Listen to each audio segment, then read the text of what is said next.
Pemirsa, untuk mengetahui persiapan debat publik Pilkada Surakarta ini, saat ini kami telah terhubung dengan Ketua KPU Surakarta, ada Ibu Nurul Sutarti melalui Zoom.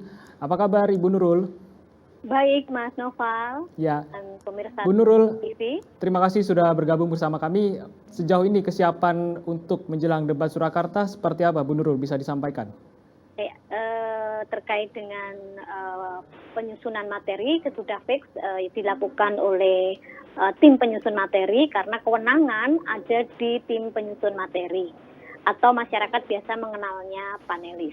Baik. Kemudian untuk moderator juga sudah fix dan besok malam KPU beserta paslon dan timnya masih akan tetap memastikan mekanisme debat dan juga rundown dari setiap segmen debat. Debat dibagi dalam 8 segmen dan juga 5 debat. Seperti itu. Baik, Bu Nurul, kami konfirmasi kembali. Ada 5 penyusun materi debat yang berbeda. Bisa Anda sampaikan siapa saja sebenarnya dan mewakili dari latar belakang seperti apa dari penyusun materi debat ini? Jadi untuk tim penyusun debat ada 5 orang. Beliau adalah diketuai oleh Profesor Ismi Dwi Astuti, Dekan Fakultas Ilmu Sosial dan Ilmu Politik atau FISIP UNS. Baik. Kemudian juga akademisi dari FISIP juga yaitu Bapak Tri Hascaryo. Kemudian dari teman-teman aktivis NGO kaitannya dengan perencanaan dan juga persoalan Kota Surakarta yaitu Ahmad Rifai, itu terkait dengan yang sudah biasa berkiprah di Kota Surakarta khususnya untuk perencanaan pembangunan.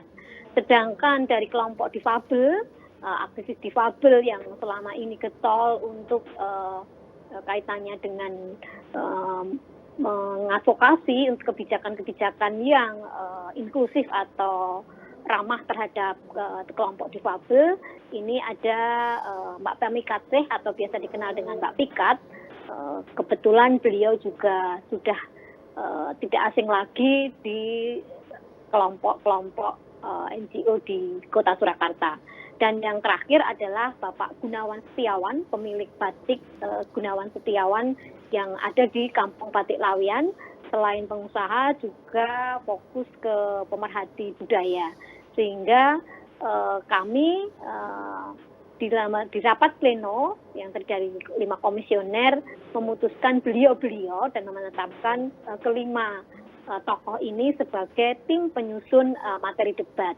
Karena beliaulah yang juga aktif dalam proses diskusi kelompok terfokus yang sudah kami lakukan beberapa waktu yang lalu terkait dengan belanja masalah ataupun persoalan yang ada di Kota Surakarta yang paling tidak itu bisa menjadi bahan rujukan untuk penyusunan materi yang tentunya relevan dan up to date untuk menjawab nanti siapapun yang akan terpilih menjadi pemimpin Kota Surakarta. Baik. Ya. Bu Nurul, terkait dengan materi, sebenarnya isu apa saja yang diangkat atau yang akan diangkat dalam debat ini? Tadi Bu Nurul menyampaikan ada 8 segmen debat. Apa saja yang akan diangkat di debat perdana ini dan apa saja yang akan diangkat dalam debat selanjutnya? Apakah sudah dirumuskan juga, Bu Nurul?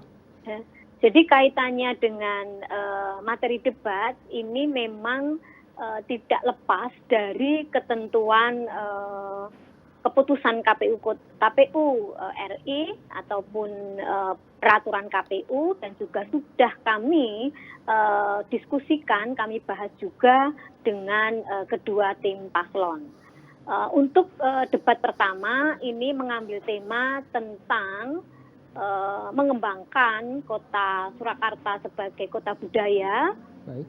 Dalam pembangunan berkelanjutan yang inovatif di era digital. Kenapa kami mengangkat seperti itu? Satu, baik pasangan calon nomor urut 1 maupun pasangan calon nomor urut 2 di sini tetap menekankan di visi dan misinya Surakarta sebagai kota budaya. Lah, di sini akan ada 3 materi tema, mulai dari persoalan daerah, Ya. kemudian pelayanan publik kepada masyarakat, dan juga peningkatan kesejahteraan masyarakat. Ini menjadi materi debat di debat publik yang pertama. Tentunya karena ini pada masa pandemi, maka tetap materinya juga harus ada terkait dengan kebijakan dan strategi pencegahan, penanganan, dan pengendalian COVID-19. Baik. Sedangkan yang debat kedua itu memang sudah menetapkan juga temanya yang terkait dengan kemajuan daerah, kemudian sinergi dengan wilayah dan juga dalam keutuhan NKRI. Tentunya juga masih ada kaitannya dengan kebijakan dan strategi pencegahan, penanganan, dan pengendalian COVID-19. Baik, Bu Nurul, sampai sejauh ini sudah berkoordinasi dengan kedua paslon, kemudian sampai saat ini bagaimana perkembangan dari kedua paslon ini di dalam menyiapkan debat nanti, materi-materi, kemudian visi misinya juga pasti akan disampaikan, Bu. Apakah sudah ada perkembangan terkini dari kedua paslon, Bu, yang masuk ke KPU? Artinya kami sudah menyampaikan semua informasi yang harus dikuasai oleh kedua paslon. Ya. Kemudian besok malam kami adalah rapat terakhir dengan kedua paslon dan tim, memfikskan rundown adanya lebih ke teknis menit atau waktu secara detail. Gitu. Sehingga nanti paslon itu sudah punya trik dan strategi tersendiri dalam menyikapi atau bagaimana cara mengungkapkannya atau di dalam proses debat ini. Tentu saja debat ini lebih banyak memberikan istilahnya tanya jawab ataupun debat antar kedua paslon tersebut. Dan juga kami sudah melakukan penjaringan aspirasi masyarakat terkait dengan pertanyaan yang juga diajukan kepada kedua paslon. Yang terakhir, Bu Nurul, bagaimana sebenarnya nanti teknis debat ini? Kemudian apakah kalau Bu Nurul tadi bilang akan dilakukan teknis debat untuk esok hari, apakah ini juga termasuk dalam rangkaian gladi resik, Bu? Artinya sudah merupakan persiapan terakhir? Tidak ada gladi bersih, tetapi lebih kepada persiapan secara teknis dengan kedua paslon dan timnya. Yang pasti waktu secara rigid akan kami sampaikan dan juga bisa dipahami dan disepakati oleh kedua paslon dan timnya. Baik. Terima kasih Bu Nurul dari KPU Surakarta. Semoga debat ini berjalan lancar dan juga sukses, Bu. Amin. Terima kasih. Terima kasih Bu Nurul.